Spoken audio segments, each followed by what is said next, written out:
Hey friends, and welcome back to A Simple Truth. Now, we are headed into Esther. If you remember last time, we were looking at the restoration of Judah, restoration of Israel. We looked at the future king. We saw all those passages of Jesus as the future king and just all that reference to him in the Old Testament. So today, we're going to be looking at King Ahasuerus, Queen Vashti, and if you don't remember those names, that's probably because the book was named after Esther. So again, chapters 1 through 5 is what we're going to be looking at in Esther today. And then we'll talk very briefly about why would this be terrifying? Why did Esther approach as she did King Ahasuerus? So again, chapters 1 through 5. Now, it came to pass in the days of Ahasuerus, that was Ahasuerus who reigned over 127 provinces from India to Ethiopia, in those days, when King Ahasuerus sat on the throne of his kingdom, which was in Shushan, the citadel, that in the 3rd year of his reign, he made a feast for all his officials and servants, the powers of Persia and Media, the nobles and the princes of the provinces being before him, when he showed the riches of his kingdom, his glorious kingdom, and the splendor of his excellent majesty for many days, 180 days in all. And when these days were completed, the king made a feast lasting 7 days for all the people who were present in Shushan, the citadel, from great to small, in the court of the garden of the king's palace. There were white and blue linen curtains, fashioned with cords of fine linen, and purple on silver rods, and marble pillars, and the couches were made of gold and silver on a mosaic pavement of alabaster, turquoise, and white and black marble. And they served drinks in golden vessels, each vessel being different from the other, with royal wine in abundance, according to the generosity of the king. In accordance with the law, the drinking was not compulsory, for so the king had ordered all the officers of his household that they should do according to each man's pleasure. Queen Vashti also made a feast for the women in the royal palace, which belonged to King Ahasuerus. On the 7th day, when the heart of the king was merry with wine, he commanded Mehuman, Biztha, Harbona, Bigtha, Abagtha, Zethar, and Carcass, 7 eunuchs who served in the presence of King Ahasuerus, to bring Queen Vashti before the king, wearing her royal crown, in order to show her beauty to the people and the officials, for she was beautiful to behold. But Queen Vashti refused to come to the king's command brought by the eunuchs. Therefore, the king was furious, and his anger burned within him. Then the king said to the wise men who understood the times, for this was the king's manner toward all who knew law and justice, those closest to him being Karshina, Shethar, Admatha, Tarshish, Meres, Marsina, and Mumakin, the 7 princes of Persia and Media, who had access to the king's presence, and who ranked highest in the kingdom. What shall we do to Queen Vashti according to the law, because she did not obey the command of King Ahasuerus brought to her by the eunuchs? And Mehuman answered before the king and the princes, Queen Vashti has not only wronged the king, but all the princes and all the people who are in the provinces of King Ahasuerus. For the queen's behavior will become known to all women, so that they will despise their husbands in their eyes, when they report, King Ahasuerus commanded Queen Vashti to be brought in before him, but she did not come. This very day, the noble ladies of Persia and Media will say to all the king's officials that they have heard of the behavior of the queen. Thus, there will be excessive contempt and wrath. If it pleases the king, let a royal decree go out from him, and let it be recorded in the law of the Persians and the Medes, so that it will not be altered, that Vashti shall come no more before the king Ahasuerus, and let the king give her royal position to another who is better than she. When the king's decree which he will make is proclaimed throughout all the empire, for it is great, all wives will honor their husbands, both great and small. And the reply pleased the king and the princes, and the king did according to the word of Memucan. Then he sent letters to all the king's provinces, to each province in its own script, and to every people in their own language, that each man should be master of his own house, and speak in the language of his own people. Chapter 2. After these things, when the wrath of King Ahasuerus subsided, he remembered Vashti, and what she had done, and what she had been decreed against her. Then the king's servants who attended him said, Let beautiful young virgins be sought for the king, and let the king appoint officers in all the provinces of his kingdom, that they may gather all the beautiful young virgins to Shushan, the citadel, into the women's quarters under the custody of Hegai, the king's eunuch, custodian of the women. And let beauty preparations be given them. Then let the young woman who pleases the king be queen instead of Vashti. This thing pleased the king, and he did so. In Shushan, the citadel, there was a certain Jew whose name was Mordecai, the son of Jair, the son of Shimei, the son of Kish, a Benjamite. Kish had been carried away from Jerusalem with the captives who had been captured with Jeconiah, king of Judah, whom Nebuchadnezzar, the king of Babylon, had carried away. And Mordecai had brought up Hadash, that is, Esther, his uncle's daughter, for she had neither father nor mother. The young woman was lovely and beautiful. When her father and mother died, Mordecai took her as his own daughter. So it was, when the king's command and decree were heard, that when many young women were gathered at Shushan, the citadel, under the custody of Hegai, that Esther also was taken to the king's palace, into the care of Hegai, the custodian of the women. Now the young woman pleased him, and she obtained his favor, so he readily gave beauty preparations to her, besides her allowance. Then 7 choice maidservants were provided for her from the king's palace, and he moved her and her maidservants to the best place in the house of the women. Esther had not revealed her people or family, for Mordecai had charged her not to reveal it.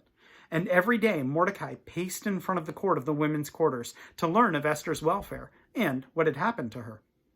Each young woman's turn came to go in to King Ahasuerus after she had completed 12 months' preparation, according to the regulations for the women, for thus were the days of their preparation appointed, 6 months with oil and myrrh, and 6 months with perfume and preparations for beautifying women. Thus prepared, each young woman went to the king, and she was given whatever she desired to take with her from the women's quarters to the king's palace. In the evening she went, and in the morning she returned to the second house of the women, to the custody of Shashgaz, the king's eunuch, who kept the concubines. She would not go into the king again unless the king delighted in her and called for her by name. Now, when the turn came for Esther, the daughter of Abihail, the uncle of Mordecai, who had taken her to his daughter to go into the king, she requested nothing but what Hegai, the king's eunuch, the custodian of the women, advised. And Esther obtained favor in the sight of all who saw her. So Esther was taken to King Ahasuerus into his royal palace in the 10th month, which is in the month of Tebeth, in the 7th year of his reign. The king loved Esther more than all the other women, and she obtained grace and favor in his sight more than all the virgins. So he let the royal crown upon her head and made her queen instead of Vashti.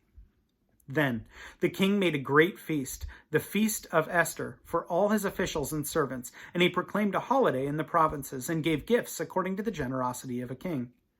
When virgins were gathered together a second time, Mordecai sat down within the king's gate. Now, Esther had not revealed her family and her people, just as Mordecai had charged her, for Esther obeyed the command of Mordecai as when she was brought up by him. In those days, while Mordecai sat within the king's gate, 2 of the king's eunuchs, Bigthan and Teresh, doorkeepers, became furious and sought to lay hands on King Ahasuerus. So the matter became known to Mordecai, who told Queen Esther, and Esther informed the king in Mordecai's name. And when an inquiry was made into the matter, it was confirmed, and both were hanged on the gallows, and it was written in the book of the Chronicles in the presence of the king. Chapter 3. After these things, King Ahasuerus promoted Haman, the son of Hammedatha, the Agite, and advanced him and set him in a seat above all the princes who were with him. And all the king's servants who were within the king's gate bowed and paid homage to Haman, for so the king had commanded concerning him. But Mordecai would not bow or pay homage. Then the king's servants who were within the king's gate said to Mordecai, "Why do you transgress the king's command?" Now it happened, when they spoke to him daily, that he would not listen to them, that they told it to Haman, to see whether Mordecai's words would stand, for Mordecai had told them that he was a Jew. When Haman saw that Mordecai did not bow or pay him homage, Haman was filled with wrath. But he disdained to lay hands on Mordecai alone, for they had told him of the people of Mordecai. Instead, Haman sought to destroy all the Jews who were throughout the whole kingdom of Ahasuerus, the people of Mordecai. In the first month, which is the month of Nisan, in the 12th year of King Ahasuerus, they cast pur, that is, the lot, before Haman, to determine the day and the month until it fell on the 12th month, which is the month of Adar. Then Haman said to King Ahasuerus, "There is a certain people scattered and dispersed among the people in all the provinces of your kingdom. Their laws are different from all other peoples, and they do not keep the king's laws. Therefore, it is not fitting for the king to let them remain. If it pleases the king, let a decree be written that they be destroyed, and I will pay 10,000 talents of silver into the hands of those who do the work, to bring it into the king's treasuries." So the king took his signet ring from his hand and gave it to Haman, the son of Hammedatha, the Agagite, the enemy of the Jews. And the king said to Haman, "The money and the people are given to you to do with them as seems good to you." Then the king's scribes were called on the 13th day of the first month, and a decree was written according to all that Haman had commanded, to the king's satraps, to the governors who were over each province, to the officials of all the people, to every province according to its script, and to every people in their language. In the name of King Ahasuerus it was written, and sealed with the king's signet ring. And the letters were sent by couriers into all the king's provinces to destroy, to kill, and to annihilate all the Jews, both young and old, little children and women, in one day, on the 13th day of the 12th month, which is the month of Adar, and to plunder their possessions. A copy of the document was to be issued as law in every province, being published for all people, that they should be ready for that day. The couriers went out, hastened by the king's command, and the decree was proclaimed in Shushan the citadel. So the king and Haman sat down to drink, but the city of Shushan was perplexed. Chapter 4. When Mordecai learned all that had happened, he tore his clothes and put on sackcloth and ashes. He went out into the midst of the city. He cried out with a loud and bitter cry. He went as far from the front of the king's gate, for no one might enter the king's gate clothed with sackcloth. And in every province where the king's command and decree arrived, there was a great mourning among the Jews, with fasting, weeping, and wailing, and many lay in sackcloth and ashes. So Esther's maids and eunuchs came and told her, and the queen was deeply distressed. Then she sent garments to clothe Mordecai and take his sackcloth away from him, but he would not accept them. Then Esther called Hakath, one of the king's eunuchs, whom he had appointed to attend her, and she gave him a command concerning Mordecai, to learn out why this was. So Hakath went out to Mordecai in the city square that was in front of the king's gate, and Mordecai told him all that had happened to him, and the sum of money that Haman had promised to pay into the king's treasuries to destroy the Jews. He also gave him a copy of the written decree for their destruction, which was given to Shushan, that he might show it to Esther and explain it to her, and to go in to the king to make supplication to him and plead before him for her people. So Hakath returned and told Esther the words of Mordecai. Then Esther spoke to Hakath and gave him a command for Mordecai. All the king's servants and the people of the king's provinces know that any man or woman who goes into the inner court to the king who has not been called, he has but one law, to put all to death, except the one who the king holds out the royal golden scepter, that he may live. Yet I myself have not been called to go into the king these 30 days. So they told Mordecai Esther's words. And Mordecai told them to answer Esther, "Do not think in your heart that you will escape the king's palace any more than all the other Jews. For if you remain completely silent at this time, relief and deliverance will arise for the Jews from another place, but you and your father's house will perish. Yet, who knows whether you have come to this kingdom for such a time as this?" Then Esther told them to reply to Mordecai, "Go, gather all the Jews who are present in Shushan, and fast for me. Neither eat nor drink for 3 days, night or day. My maids and I will fast likewise, and I will go to the king, which is against the law. And if I perish, I perish." So Mordecai went this way and did according to all that Esther had commanded. Chapter 5. Now it happened on the 3rd day that Esther put on her royal robes and stood in the inner court of the king's palace, across from the king's house, while the king sat on his royal throne in the royal house, facing the entrance of the house. So it was, when the king saw Queen Esther standing in front of the court, that she found favor in his sight, and the king held out to Esther the golden scepter that was in his hand. Then Esther went near and touched the top of the scepter, and the king said to her, "What do you wish, Queen Esther? What is your request? It shall be given to you, up to half the kingdom." So Esther answered, "If it pleases the king, let the king and Haman come today to the banquet that I have prepared for him." Then the king said, "Bring Haman quickly, that he may do as Esther has said." So the king and Haman went to the banquet that Esther had prepared. At the banquet of wine, the king said to Esther, "What is your petition? It shall be granted to you. What is your request? Up to half the kingdom. It shall be done." Then Esther answered and said, "My petition and request is this. If I have found favor in the sight of the king, and if it pleases the king to grant my petition and fulfill my request, then let the king and Haman come to the banquet which I will prepare for them, and tomorrow I will do as the king has said."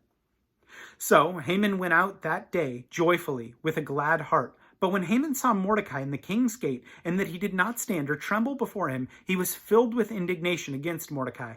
Nevertheless, Haman restrained himself and went home. And he sent and called for his friends and his wife Zeresh.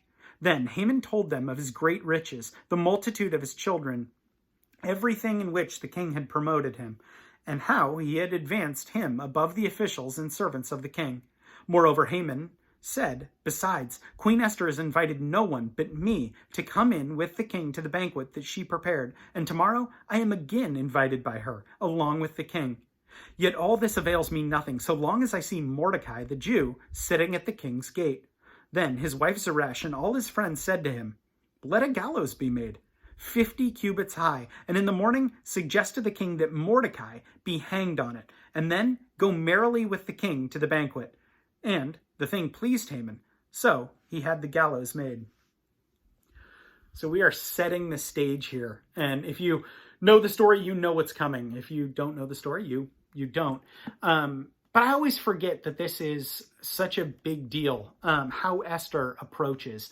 And I mean, I think it's worth noting that this king has done some really kind of interesting stuff. We see this feast that lasts a crazy amount of time, and then the celebration of that feast is a week-long feast, and then the queen doesn't come to him when she's called. So he gets rid of her as queen and then hires all these young girls as potential queens. So he comes across as a bit volatile, is maybe a nice way to say it. I mean, if we're just thinking about it. But then he also hasn't spoken to Esther, it says, in a month, in 30 days. He hasn't seen her or requested her presence. So again, it kind of adds to that trepidation. But I guess all of this got me thinking about, how do we approach our king? Are we approaching him with supreme humility? Because we should be. I mean, again, I think that Jesus calls us friends if we do what he commands. And yet, the recognition of who God is should still have us act in humility. And I think that's easier. It's easier to recognize our position and God's position and come with that humility. I think the pride of the world fights against that very often. And yet the pride of the world, even they don't recognize that person as the king. Esther could not have recognized Ahasuerus as king. That still wouldn't have stopped the judgment that happened to her. But instead, he extended his scepter, extended his grace and his favor to her, just as Christ does with us, or God does with us, if we accept his son. Anyway, that's what I took from today. As always, friends, thanks so much for joining. Have a great rest of your day. We'll see you.